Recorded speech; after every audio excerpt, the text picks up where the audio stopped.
This one goes back to 2008. This is a more modern one, but we started in Africa back in the 70s. Anybody says anything different is blowing smoke straight up your ass.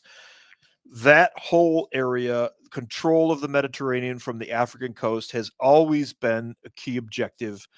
And our little State Department decided they were going to go in there and rile up certain groups. You've seen the Yeah. stuff that happened in Libya around 2013. Well, that had been going on for 40 years already. Not to that extent, perhaps, but definitely in other locations. Yeah. Tunisia, French Congo. Yeah. We had guys down in Congo for whatever reason. Nairobi. I remember guys coming back in the early, when I first went in '94, guys coming back from places in Africa. I'm like, what the fuck are you doing You there? remember the Oh, movie no. Dogs of War, right? Yeah. And then there was a couple other ones during the 70s and early 80s.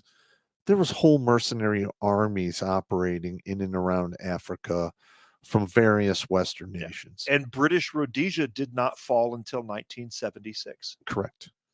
And that was an entire down in Southeast Africa, I want to say Rhodesia. Zimbabwe.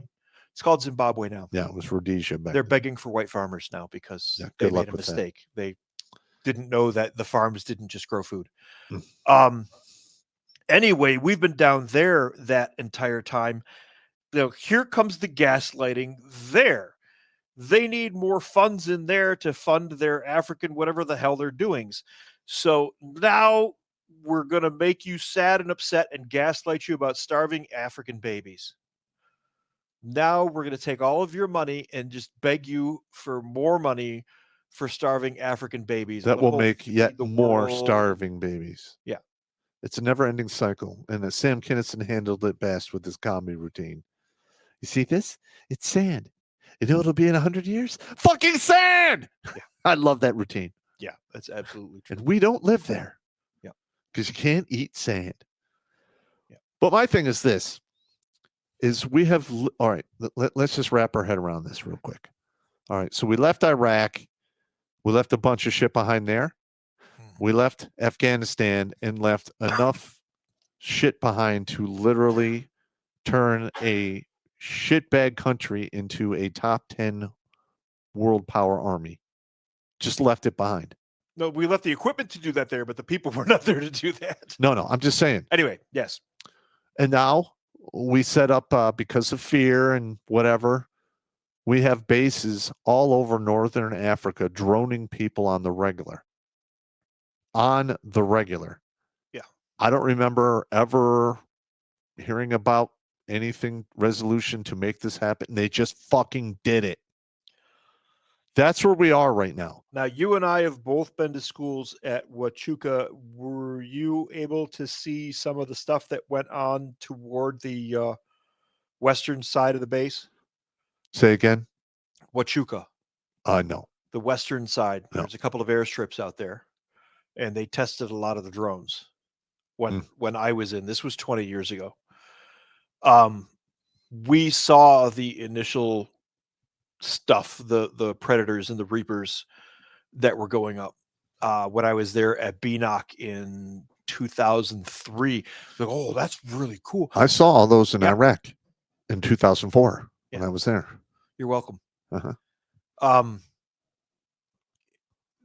Those things are run by a guy sitting in a bunker in Nevada with a joystick playing a video game, and they're indiscriminate, and it is one of the most terrifying weapons. If I could take a weapon off of the board and say, we can't use these, it would be remote flown drones. With the Hellfire missile? Yes. Yeah. That is too much power to give to a guy who sits in a phone booth. He's in a phone booth in a bunker. In a phone booth in a bunker, playing for his purposes a video game. And I know one of the gaslighting things that came out of this whole era that we're talking about right now is one that I worked with the all-powerful NSA, which is not as all-powerful as you would think. They like to use this fear too, and they made a bunch of movies about it. Enemy of the State was my favorite. Yep. Will Smith and Gene Hackman. I love that one. Yeah, Gene Hackman's character. Yeah, right. Yeah. That's my MOS. Yep, the Faraday cage We guy. all went and watched that movie, and we watched it as a comedy and laughed our asses off. We wish we could do those things. Yeah, My God, I wish reroute a satellite. No, you're not a doing thing. that is not a thing. No. You do not reroute those satellites. The old generations, I know these are out of the air now, so I get to say their names, and I know their names are already on the internet. The Keyhole and the last platforms, the first really good imaging platforms. We worked a lot alongside of what used to be NEMA, the National Imagery Mapping. And they actually built Google Earth off of that. It started there. Mhm. It started there. Anyway, we worked alongside of a lot of that stuff because we would use it to corroborate SIGINT data and make a lot of our maps and everything. But in the mid 90s, they used that as nightmare fuel for society. They could watch everything you're doing. They could watch everything you're doing. And then we all went out and bought these. Yes. So there you go. All of that NSA stuff, that was the gaslighting. This is the trap. I wish we had everybody having one of these when I was SIGINT, because I could own your ass without any problem at all. Yeah. This is a tracking device. It's a bug and a tracking It's a device. bug. It's a tracking device. Yep. You can build timelines off of it.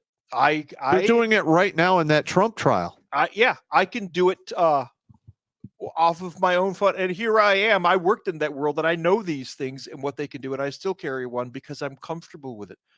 And it's something that I have to think about from time to time. Every once in a while, I'm not going to say when, but every once in a while, my signal will sort of disappear because I know how to do that. Yeah.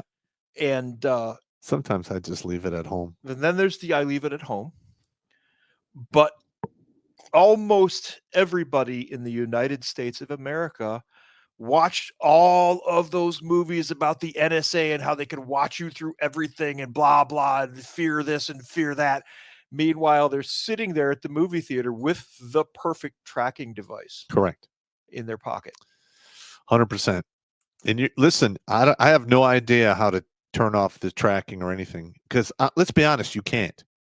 If you are walking around in the city and you are pinging off multiple towers, at any time they can triangulate your location. It's called DF. That was our bread and butter. Correct. But here's the thing. I'm paying attention to that Trump trial, and they subpoenaed that AG's phone records. Yeah. And literally, they're going back years, and they can track her by the minute where she was during the day. This is years ago. So that all of that information is out there in the ether, and it's one subpoena away or an alphabet agency putting you on the wrong list. Yeah. It's just that simple. That is absolutely correct. And I've actually had to get rid of one of my phones in the past because of suspicious stuff that was going on with it. We're talking like major data dumps in the middle of the night. Nice. Running your battery out in 30% of the time. Yeah. Like I used to be able to, the phone that I replaced, I would charge it up. The charge would last 3 days if you didn't fuck with it. It got to the point where I charged it up. It would last about 5 hours. And it wasn't a bunch of years going by. That's a janky battery.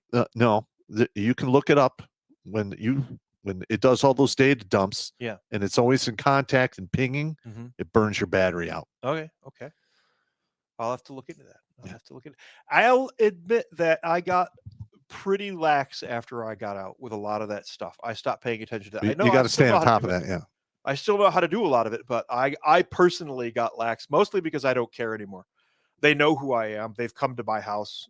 And basically I said, could you read all of my file? Well, no, a bunch of it's redacted. Yeah, go away. All right, what's the next one? So after we got into North Africa, then what we were talking about with the drone strikes going on in North Africa now, we're in there basically indiscriminately drone striking in Africa using, and this is another mission that I used to work, ISR, Intelligence, Surveillance, and Reconnaissance. Yep. That was huge for us. That was our tactical mission, was ISR, basically.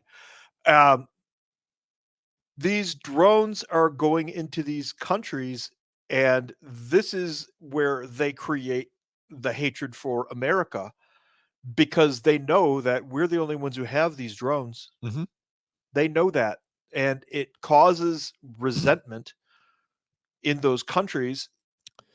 And that affects us Well, here at home. when you fly a Hellfire missile into a wedding reception, what do you think is going to happen?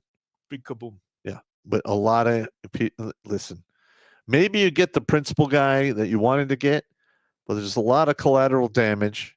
Everything within a 50-meter And you're making it worse because you're doing it at a fucking wedding reception. Yeah, that's exactly correct. Now, this is an interesting one. This is the case in Morocco. US AFRICOM, actually headquartered in Germany. It's not, but we won't get into that. Has for several years used a part of the Gulmim Air Base in southern Morocco for air surveillance activities. Morocco is a key naval position. A lot of people think of the age of piracy and they only think of the Bahamas. Most of the piracy went on around Morocco and the Mediterranean. Well, the Mediterranean had piracy going on since, I don't know, the Egyptian times. Yes, exactly. Exactly. Yeah. And what we saw in the Bahamas was just the cool piracy. We just got the cool pirates. Well, the piracy that was taking place there was fueled off of the Spanish gold and silver they were pulling out of South America. Correct. Yes. Yeah. And it lasted a very short period of time. This, however, lasted forever. Anyway, Lucca International Airport in Malta has been a hotbed for Italian, French, and U.S. aviation to undertake surveillance operations in the Gulf under the cover of operations launched by EU border agency Frontex to control unauthorized migration. Control unauthorized migration? I beg your pardon? I believe it's being controlled to our detriment. I see what you're saying. You make a very good point. But the most mysterious position used by U.S. intelligence forces to watch over the Tunisian and Libyan skies remains in Pantelleria. This small Italian island, barely 60 kilometers off the coast of Tunisia, has become a busy offshore platform for private surveillance companies. What were we talking about at the beginning of the show? Ooh, yeah. Bunch of those Northrop. That would definitely be Northrop and Khaki. mercenaries. Private surveillance companies are talking about Northrop and Khaki. Yeah. And they are part of the military industrial complex. Who rent aircraft to the US, but also to other countries like France and Italy. Why? That sounds a little bit mercenary and possibly even treasonous to me. I would tend to agree. Under the cover of generic names like CAE Aviation, oh, I know who you are, whose Fairchild Merlin 3 propeller reconnaissance aircraft, otherwise known as an RJ-12, crashed in Malta this week, allegedly with French spies on board or aircraft logistics groups. I know who you are too. They spy both day and night over Mount Chambai in Tunisia and the surrounding villages Misrata in Libya. The Rota and Maron bases in Spain. Rota was the duty station. Everybody wanted Rota. I never got anywhere near it, but that was like the station. But the main reason this is happening, it's the justification, if you roll it back to when it started, was 9/11. They literally used 9/11 to unleash the military industrial complex on the entire planet. And now it's running amok, doing its own thing. We're droning people all over, North Africa. And maybe they're doing it in the name of this country. I prefer if they didn't.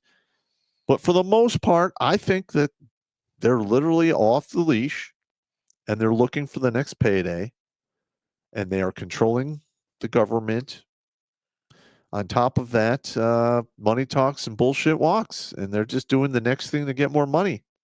Can you see what's on the screen right now? I've talked several times about having gone down into that part of the world, and I had not pre-read this article beforehand. Here is also the case for Algeria. The U.S. had, well before the rest of the region, done all that they could to rid the Tamraset air base in this extreme south of the country, Algeria. Ideally located and offering coverage of the entire Sahel zone, it also offered the advantage of having been constructed by U.S. BRC, a subsidiary of Halliburton. Mm-hmm. Algiers was at once a favorite destination for high-ranking officials from the U.S. Army, intelligence agencies, including Christians in Action, and no such agency. Hi. Yeah. Hi. Hi. And officials from secret diplomatic services. Their only aim was to convince their Algerian counterparts to intensify. As you can gather from this article, since they have put it out there, yeah. So, yeah. They're saying it right there. They're saying it right there. I mean, literally, Halliburton. I have danced around this subject a lot. Tamarasat is a base where a lot of our shit goes down that we take out of Europe. It's in Algeria, right? It's in southeastern. Did you ever watch the Algeria. movie Patton, where he's inspecting the Algerian troops? That's where it's happening. Probably at. Yeah. Probably right there. Yeah.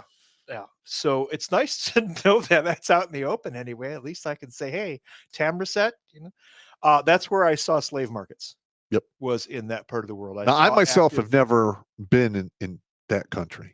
The Algerians are really nice people, and they like to eat dinner for like 4 to 6 hours, which is, in my opinion, a very civilized thing. A very civilized thing. Got it. Dinner for so surveillance in the desert, impossible to judge. I'm not going to go through the whole thing here. Basically, what I'm trying to get through to you with this is how the military industrial complex, first day with new lips, is using different parts of the world to keep the fear and hatred of America up in order to be able to sell us that fear and hatred. Yep. So that we're constantly on a war footing. Yeah. We're constantly paying for it. The military industrial complex is constantly profiting.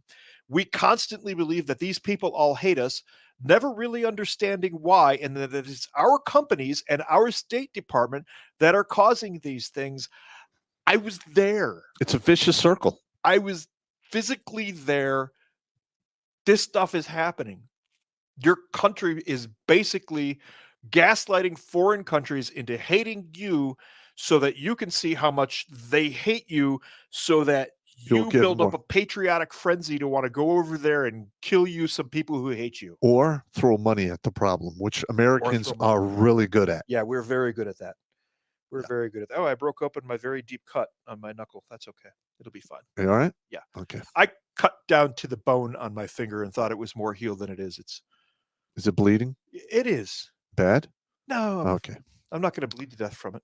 All right. Does the battle dwarf need a Band-Aid? I'll be fine. Don't tell the elf. Don't tell the elf. All right. So, what's the next one? Anyway. Oh, yeah. So now that we've established that our military industrial complex is causing people to hate us so that we become patriotic and want to go kill them for hating us, then we come to the other thing that they do. Everybody thinks of war and tanks and all the equipment and everything. Nobody thinks of what happens after. The exit strategies are almost non-existent for equipment. World War II, they left it there. World War I, left it. They left it there. Vietnam, there are literally movies of them pushing stuff over the side on the ships. Correct.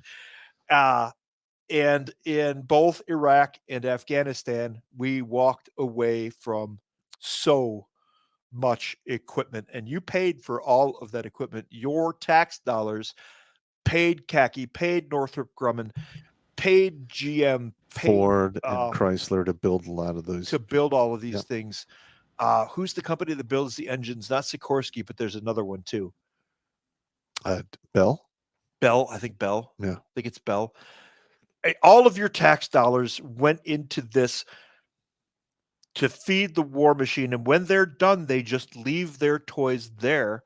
And then a bunch of your toys, of their toys that you purchased for them, come back to kill you and people you know on the border because they get sold to the cartel. Because as Pop and I were discussing before this started, a lot of times the places like Afghanistan and Iraq, they're not technically proficient.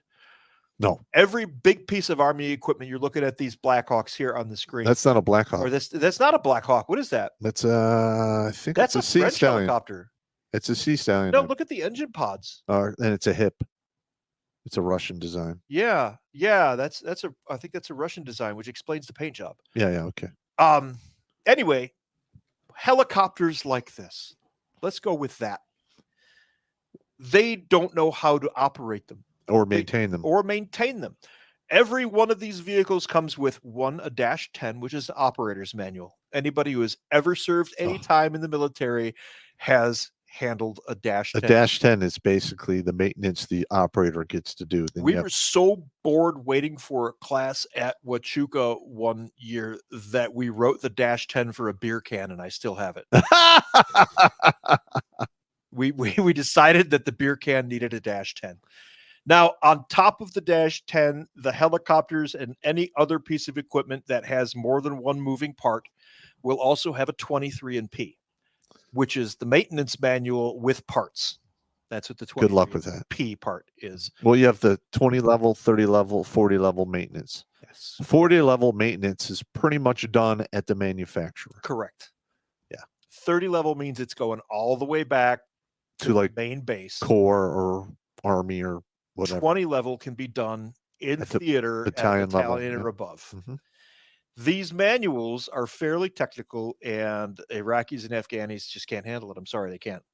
Yeah. The vast majority of them. So they have this equipment, and they'll use it until it falls apart, or they'll sell it.